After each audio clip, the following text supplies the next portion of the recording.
It's an assorted series of sequels, somewhat, as I sift through 5 games that caught my eye this month. Hey there! I'm Chaz Marler from Pair of Dice Paradise, and each month I produce a video tracking the top 10 hottest board, card, and tabletop games. But inevitably, additional games also catch my eye while I'm putting those videos together, but those games just don't make it onto the official top 10, so I never get a chance to talk about them. Until now. Because in this series, I'm going to discuss 5 of these recent games that, even though they didn't make it onto the official top 10, still kindled my curiosity and caught my eye. So let's get started with number 5. While I was reviewing this month's list of all the games that appeared on Board Game Geek's Hottest Games list, I came across a rare treat, a fan-made sequel of sorts to an existing game. This is an expansion to Seven Wonders Duel, and it really caught my eye. The Leaders expansion for Seven Wonders Duel was created by a fan of the game, Michael Gallo. It adds the historical leaders from the Seven Wonders Leaders expansion from the base game, and it puts those into Seven Wonders Duel. The expansion does this by adding a new step to the beginning of the game for players to draft their leaders, similar to the style of drafting Wonders, and then adds an additional step at the beginning of each age to recruit those leaders into your society. Now, this homegrown expansion includes 42 leaders from the original Seven Wonders, a new leader, Vinci, and 2 new wonders, Rome, which gives you access to more leaders, and Abu Simbel, it's probably pronounced Abu Simbel, which is what I'm going with, which allows you to bury leaders for victory points. What's even cooler is that the publisher of Seven Wonders, Repos Productions, has granted full permission to Michael to develop this expansion. That is awesome when a publisher gets behind the fan community like that. So if you're a fan of Seven Wonders Duel, this is an unofficial expansion, but it's one that's still definitely worth checking out. Nearly, 6 years ago now, I played Cleopatra and the Society of Architects, and I really dug it. Unfortunately, the game was already out of print by that time, and I've never managed to track down a copy of it. And that is why, when I heard that a new edition of the game is coming to Kickstarter this spring, my eyes nearly just popped right out of my head.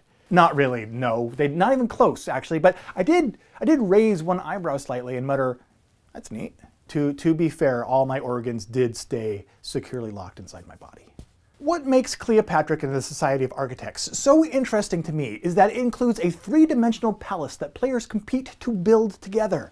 In the original version, the box itself served as the foundation of this palace for the players to build, but in this new version, the palace will be constructed from 3D pieces without the support of the box, which will, admittedly, increase the eye candy factor of this game that already has quite a bit of table presence as it is.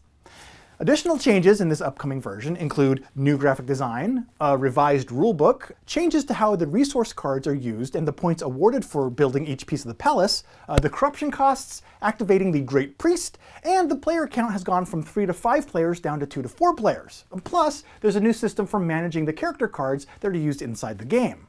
All in all, it's quite an ambitious implementation of the game, which may be the reason why its Kickstarter campaign, which was originally scheduled to start on April 1st, has been pushed back to the first day of May. So keep an eye out for it, or continue to keep your eyes locked securely inside your body and raise an eyebrow and mutter, "Neat." The next game on this month's list caught my eye not because of an ambitious implementation, but quite the opposite, actually. Nut is another super slim, streamlined card game from Chris Handy, the maker of Hue, Gem, Fly, Dig, Bus, Boo, Box, and a bunch of other games with a similar slim form factor and 3-letter titles. In Nut, squirrels are on the hunt to collect acorns and store them in trees inside the player's playing area, where they play the game. Players will count each color nut only once, so they'll need to amass an army of nut-loving rodents to multiply their collected sets for really big points. Now, there's been some chatter on the forums that Nut is an exclusive in a recent Kickstarter bundle and therefore has been rather difficult to track down. However, several people claim to have seen copies of the game Nut and other assorted Chris Handy games at Target and Barnes & Noble. So, if you'd like to add Nut to your game collection, well, then I suggest you heed the immortal wisdom of Sir Frederick Freedom Williams of the CNC Music Factory, who once proclaimed, I am just a squirrel trying to get a nut to move your butt. Those words have never been more relevant to my life than they are today.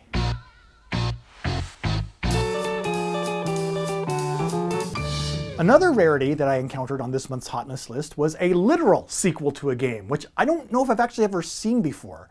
This time it came in the form of Glenmore 2 Chronicles, the sequel to 2010's agricultural city building game, Glenmore.